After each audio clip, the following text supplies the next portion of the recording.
লড়াই করতে হবে। দিনের মধ্যে পাথর উঠে গেল, জবাব চাই। দীর্ঘ সময় ধরে বেহাল রাস্তা, প্রতিনিয়ত দুর্ভোগের শিকার হচ্ছে গ্রামবাসীরা। চারটে পাড়ার সঙ্গে যোগাযোগ স্থাপন করতে এই একটাই মূল রাস্তা।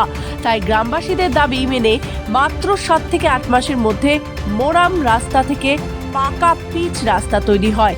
কিন্তু শুধু কি রাস্তা তৈরি হয়ে গেলেই সমস্যার সমাধান হবে? গ্রামবাসীদের অভিযোগ, রাস্তা তৈরি হয়েছে ঠিকই, তবে কন্ট্রাক্টরের গাফিলতির জেরে সদ্য তৈরি রাস্তার পিচ উঠে পাথর বেরোতে শুরু করেছে।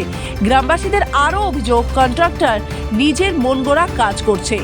আমাদের রাস্তাটি 1 বছরও হয়নি যে হয়েছে এই রাস্তাটি, এই 8-9 মাস মতো হবে। নভেম্বর ডিসেম্বরে হয়েছিল, আগেরবার নভেম্বর ডিসেম্বরে রাস্তাটি হয়েছিল। তার 1 মাসের মধ্যে রাস্তার পাথর উঠতে শুরু করে দিয়েছে।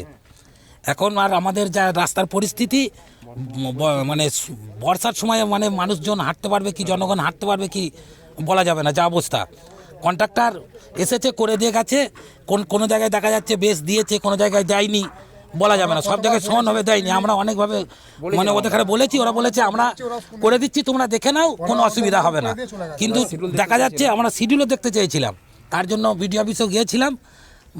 বিডিও অফিস থেকে বলেছে ওদের থেকে তুলে নেব। ওদের কাছে এসেছি, ওদের কাছে বারে বারে বলা হয়েছে, কিন্তু শিডিউল আমরা পাইনি।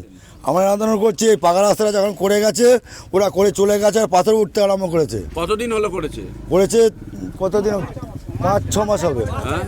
রাস্তার যে অবস্থা, তাতে করে আগামী দিনে যে বর্ষা আসছে, তাতে আমার চলাচল অবস্থা খুবই খারাপ হবে। ঠিক আছে, যার জন্য আমরা এই বিক্ষোভটা দেখাচ্ছি। মানে কি হয়েছে ঘটনা? রাস্তা যখন করে কন্ট্রাক্ট যে করে, যৎসামান্য মানে যেখানে যেখানে মানে পিচটা বেশ পড়েছে, বেশটা সেখানে ভালো হয়েছে, বাকি আদার্স জায়গায় তেমন মানে কোনো কার্যকরী হয়নি। যদিও পঞ্চায়েত উপপ্রধান অবশ্য দাবি করেছে রাস্তা খারাপ হলে আবার সারাই করে দেওয়া হবে জেলা পরিষদের তরফে।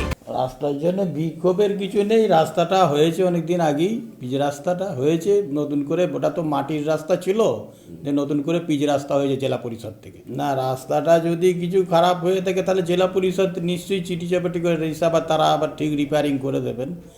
রাস্তাটা যদি কোনো খারাপ হয়ে যায়, সেরকম যে বিরাট কিছু খারাপ হয়েছে সেরকম আমি তো গেছিলাম, সেরকম কিছু আমি দেখিনি।